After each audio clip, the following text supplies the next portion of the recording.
With over 30 years of experience in real estate and the mortgage industry, Darlene Mays provides knowledge and expert guidance to clients looking to buy or sell a home.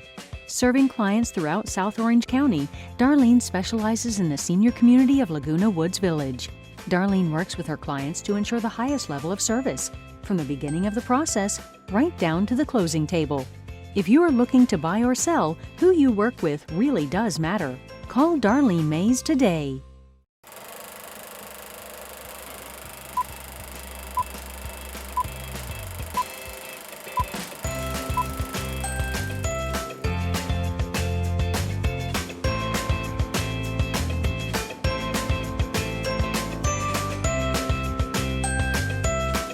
Welcome into Beyond the Red Carpet. Today, I am welcoming back Brittany from the Royal News Network. Brittany, it is fun to have you back again. Yeah, Francine, thank you so much for having me here today.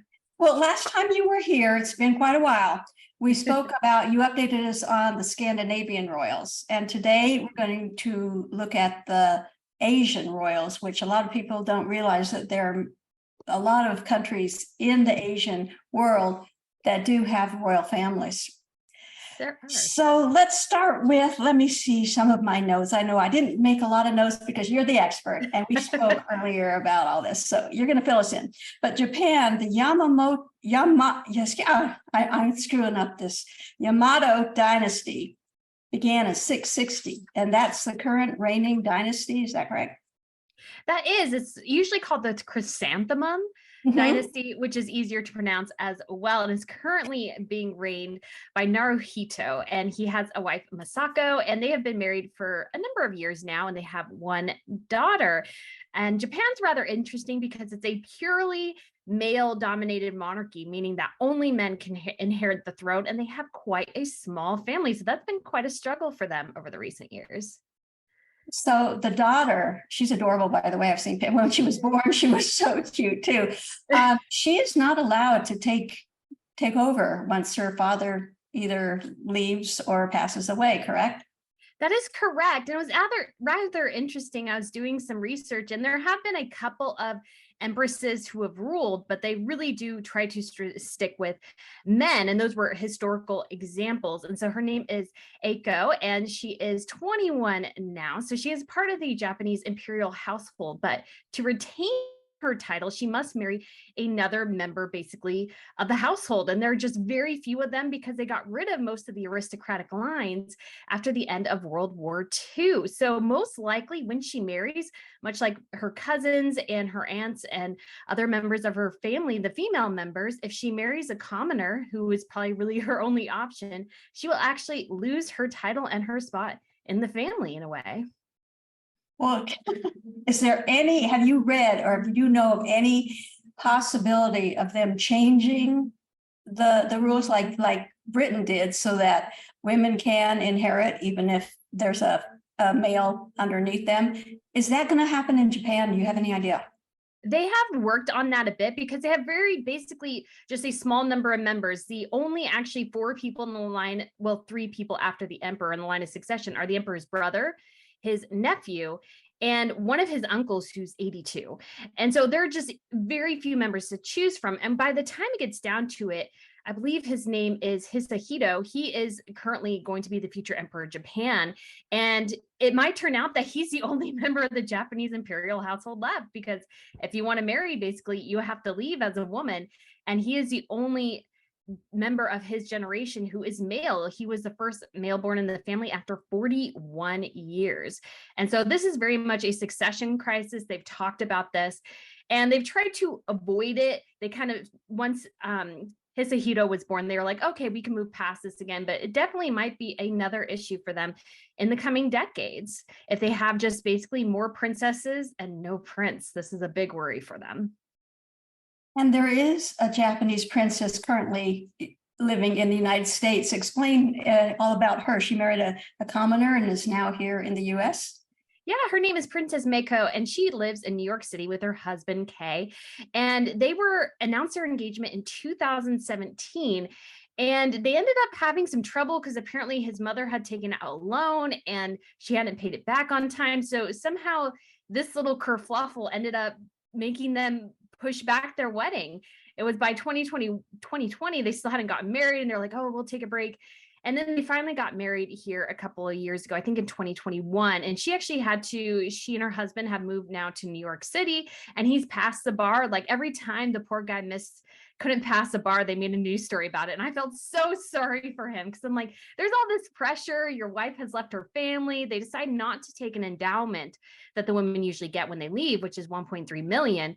They decide not to take that, which is bravo for them. But this poor guy, every time he didn't pass the bar, it was a news story. I'm like, man, this poor guy. But Kay did pass, and he is now associate at his law firm. So they're doing well as far as I'm aware, and she's volunteering throughout the city. So I think they are enjoying their time in the States and outside the pressure of the house. She does not have a princess title. She does not go by princess. No, she lost her place within the family and her title. So even though she still has her family ties, she can't go to like any official functions or anything like that. So it's very much a severing different than we see in the rest of the royal households. And I should mention as well that only even men can be in the line of succession. So it's not like a son is born and then they kick down the women like the Brits were for a while. Literally, it's the women aren't even included in the line of succession. How rude. Yeah. That's not right. Haven't they noticed how many great monarchs have been women throughout the history? It's just amazing.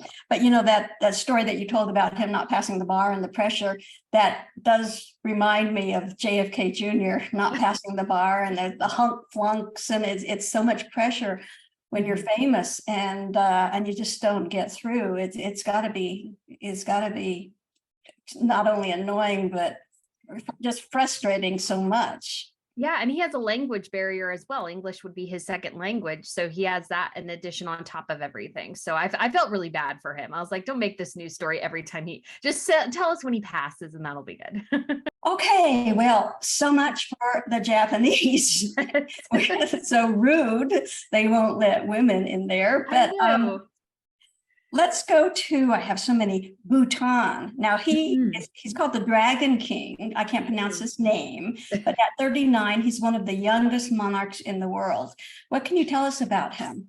Yeah, some people call him like the Asian Elvis because he has this kind of slicked back hairstyle. And he is very interesting because his father actually decided to abdicate. And his father had 4 wives, and they were all sisters. So you can imagine that household. And so he was educated in Boston and in Oxford as well. But he decided to marry Jetson, who is his wife of, they got married in 2011, so same year as Will and Kate. And he, as far as I'm aware, he's decided to only have 1 wife, which makes him quite different than his dad. And so they have 2 children, 2 sons, and they're expecting a 3rd. So it would be just fun to see them have a little girl because she's very beautiful. And so it'd be great to see them. But his country really does love him, and they are very, you could say, very traditional and just very slowly introducing modernity to the country. They got their first television there in 1999, internet in 2000. So they are very, you could say, behind the curve, but they appreciate something like joy. It's for them, it's not, the GDP is not money, it's related to joy. Well, is he a little landlocked country? Is he the one that is introducing all these modern technologies to the country, or did it start before he took over? It started a little bit before he took over, because he took over, and I think his father abdicated when he was about maybe 25. So it was about, 2005 or so. But he has been instrumental in introducing some of these new ideas, but he still prefers traditional dress. That's the way him and his wife dress at any official, basically royal functions that you see them at. But they are very much trying to slowly introduce, but yet keep their country as pristine as possible. They really appreciate their environment there, their natural landscape. And so they want to keep that as close to its origins as possible. But I was watching another news report about their wedding, because their wedding was, of course, quite a big deal. And around that time, they had introduced their first escalator in the country. So wow. The small joys of an escalator. I was like, oh, wow. That must have been so cool for everyone for a bit. Okay, that's Bhutan, everybody. So you know that they are starting fresh. But you know, his father, the current king, his father's life sounds like a soap opera, marrying all the sisters. That just it boggles my mind. Well, I just imagine 4 sisters, 4 wives. I can imagine, like, I imagine there were a lot of, I mean, I know sisters, 4 sisters, that can be a combustible situation. And yeah, that they're wives with one husband on top of that. I can't imagine what that looks like. So I guess he decided, maybe he's like, you know what, that life's not quite for me. So he's like, I have this beautiful wife and we're gonna just stick it together. And yeah. Smart man, smart man. Okay, next we have at 30 billion with a B dollars, the wealthiest of all the reigning monarchs of the world is the King of Thailand. Mhm. And I cannot pronounce his name. Maybe you can. I listened to some news reports trying to, but honestly, I would feel uncomfortable trying because I know I messed up. But he also, I guess, is called King Rama 10. So King Rama the 10th. So I think that's Rama is an easier one to say. And is he an absolute monarch, or does he have like constitutional duties? How does that work in Thailand? So technically it is a constitutional monarchy, yet the monarchy there has an obscene amount of power, especially because they obviously have so much money. 30 billion is probably not much. I didn't look at the GDP of Thailand in particular, but I can't imagine that's much different than the GDP of Thailand. And it comes from a lot of land ownership. They have ownerships in a lot of businesses like a cement industry and banking.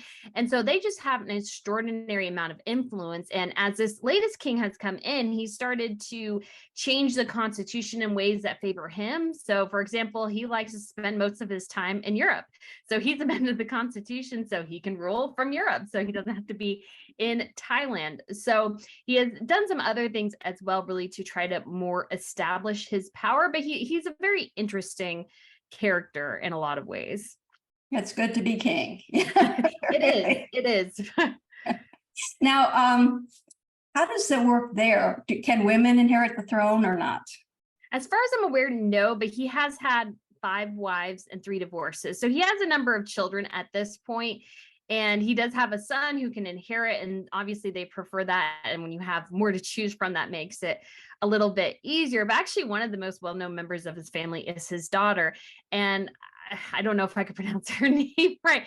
Sirivanari. I'm not doing it right. There's a lot. Yeah, I butcher them all. I don't even say that. You'll see her a lot at Fashion Week. She's probably the most covered member in a lot of ways of Thailand's royal family because she's very fashionable. She usually attends the various fashion weeks. So you'll see her a lot mentioned in various magazines and stuff. As I think she even made a couple of some of the best dressed lists in the world, actually. Now, they're not as behind the times as Bhutan. Is that correct? They're more modern in Thailand. They're a bit more modern, but obviously Thailand too has a huge tourism industry. And so that fuels a lot of their desire to continue to update to make sure that, especially the tourists are really comfortable and wanting to keep coming.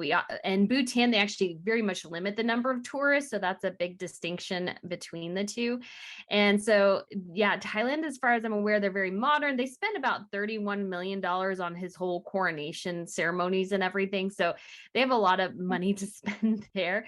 But obviously there's aspects of the country that struggle with a bit of poverty, like everywhere. But yeah, it's a very modern country, very much one of the big, especially tourist locations in the world. And it's formally called Siam. So we know that, Americans know that from the musical The King and I. So all the clothing that you see worn there, they still do wear today.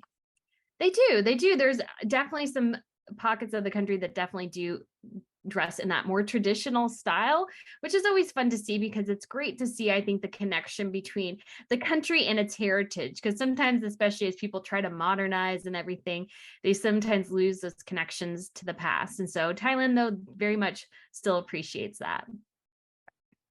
Let's move on to the Sultan of Brunei, who was 73, the second longest reigning monarch after Queen Elizabeth II.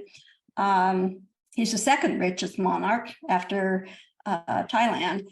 I thought he was the first, but in reading about him, he's just under Thailand. Is he? I don't want to say tyrant, but does he have full power over the country? and not Yes, constitutional. yeah, he is actually one of the few absolute monarchs that we still have in our world. And so he is definitely has a control over huge aspects. And it was actually interesting when I was doing a bit of research. The country of Malaysia, which it's Brunei is right next to, is a series of sultanates, and then they choose one to be king every 5 years. And so Brunei actually asked to be part of that initially once Malaysia gained independence from the United Kingdom, and Malaysia decided against that. So Brunei, I think the Sultan benefited from that decision because he is very much, as far as I'm aware, I didn't look in the particulars, but very much more wealthier than his Malaysian counterparts. And so that country, obviously, the absolute monarchy, the monarch has, I believe, 5 sons and 7 daughters. So he has multiple wives as well. And he has a crown prince who has 4 children too. So they are growing their family. And so they have a line of succession there for the king. But he was most recently seen at the Jordanian royal wedding with one of his younger sons, and his younger son, he has a whole Instagram following and everything, like 2.3 million. So a lot of these younger royals are starting to delve into the Instagram space too. Well, let's go back a second to what you were alluding to as Malaysia. They elect their monarchs every 5 years. Do they run like our campaign here in the United States? How does that work? They gather a council of the 9 sultanates. So Malaysia is divided up into various sultanate kingdoms. And so each one of those has a ruler there. And so the sultanate, they all gather together and they choose the next one. And so they rotate it every 5 years. So the current sultan, his name is Abdullah. He was instituted in 2019. So by 2024, they will gather together again and they will decide who the next monarch will be. Although I think they have sort of a system in place where they go from, sultanate to sultanate, but it is an interesting way that you don't see a lot in other countries, which is that electorate. Some of the Middle Eastern have that as well, not really an electorate, but they do choose who is next in line because usually they have multiple wives, a lot of children. And so they choose their next in line based on who they want to lead. So there is a little bit of that influence there too, but it is very interesting to see that. And it's like, I wonder when, you just wonder when the next person will be.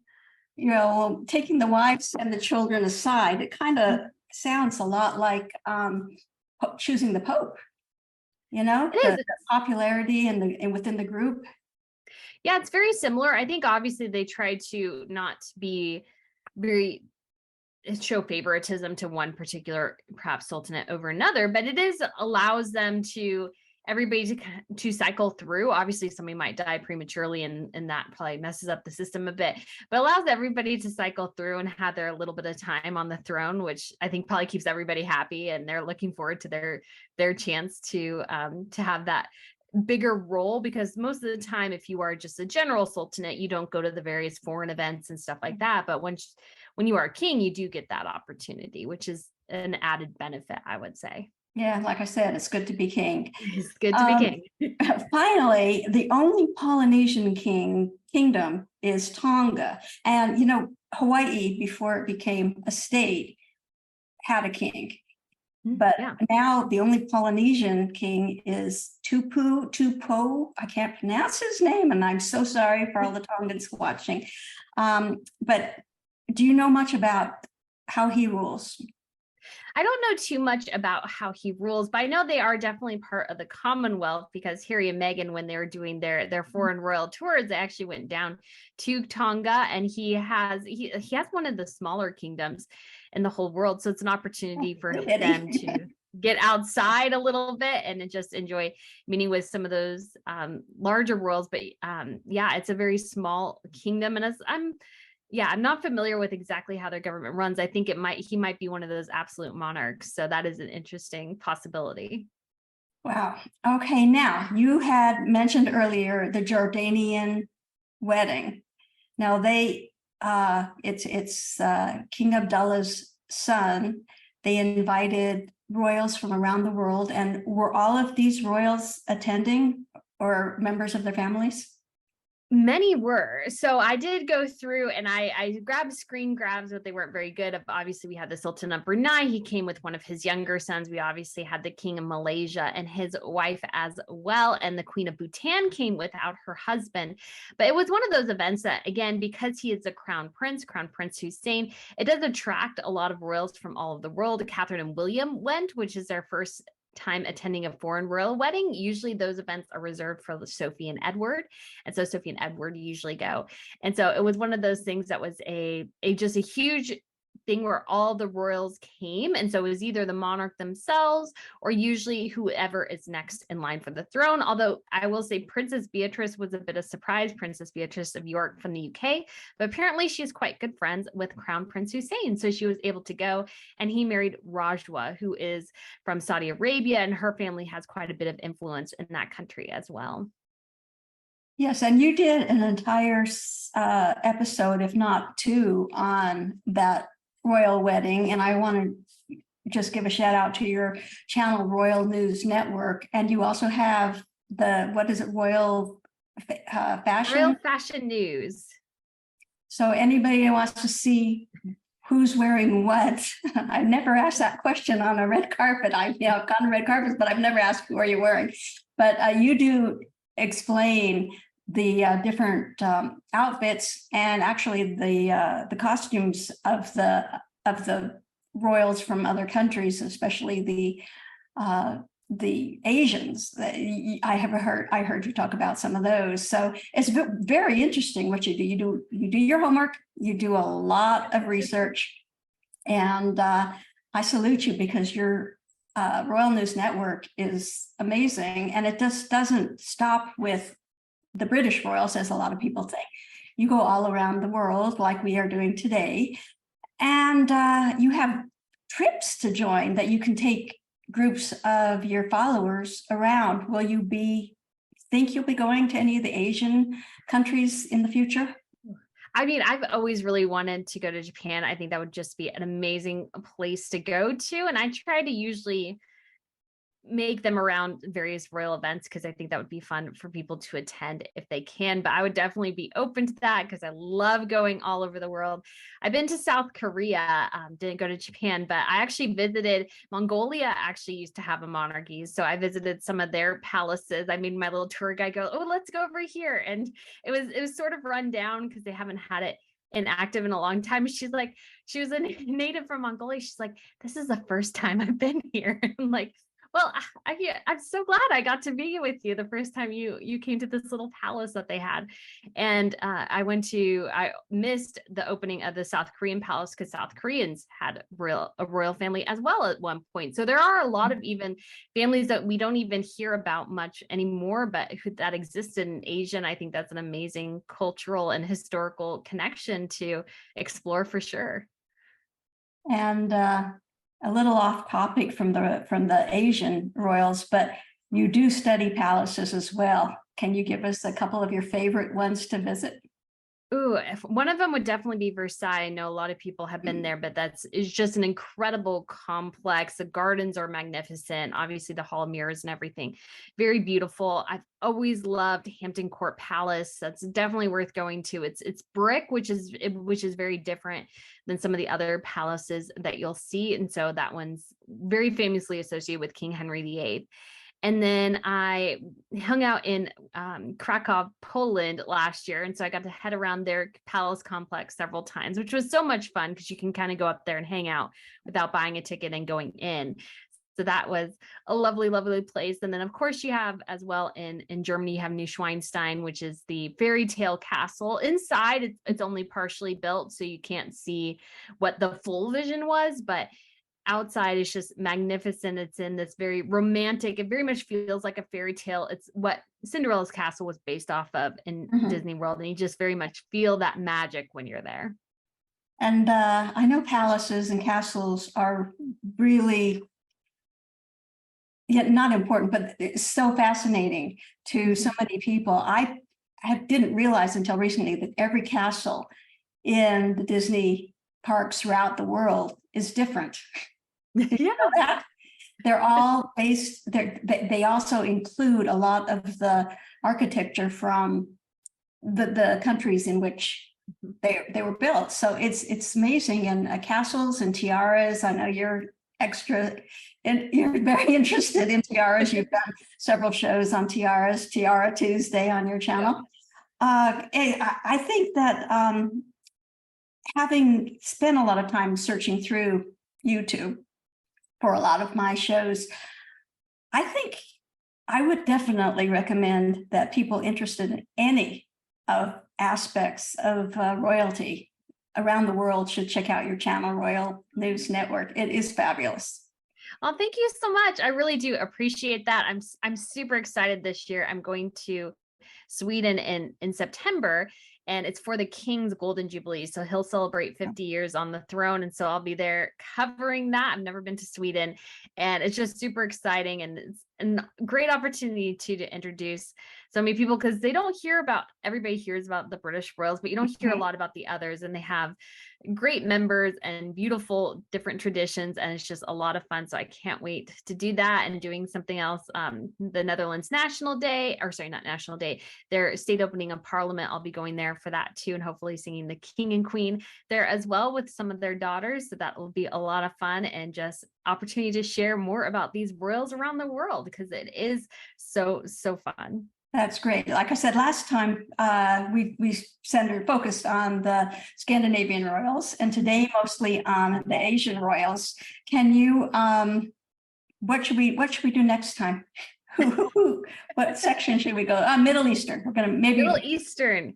Yes, because they are very different, especially Saudi Arabia is very unique in how they've chosen their next in line, because they've cycled through all the initial king's sons, basically. And there were a lot of them. I think he died in the 50s. So they've been cycling through all the sons for quite a while. So it's very different. There are a lot of them. A lot of them. So very different style than what we get over in the West, for sure. Well, we will have you back sometime next year and continue our talk about different royals around the world. This has been fascinating. I can't believe that guy is worth 30 billion. Excuse me, the king is worth $30 billion. That was eye-opening. All right. Thank you so much, Brittany, for sharing some time with us and informing us about the Asian royals and their traditions and hopefully their futures. And we'll talk to you soon. Yeah, thank you so much, Francine. Great to see you again. Appreciate your time. We really do. And for the viewers, I will see you next time when we take another look beyond the red carpet. And we're not going to ask, who are you wearing? We'll leave that to Brittany. Okay, I'll see you next time. Bye-bye.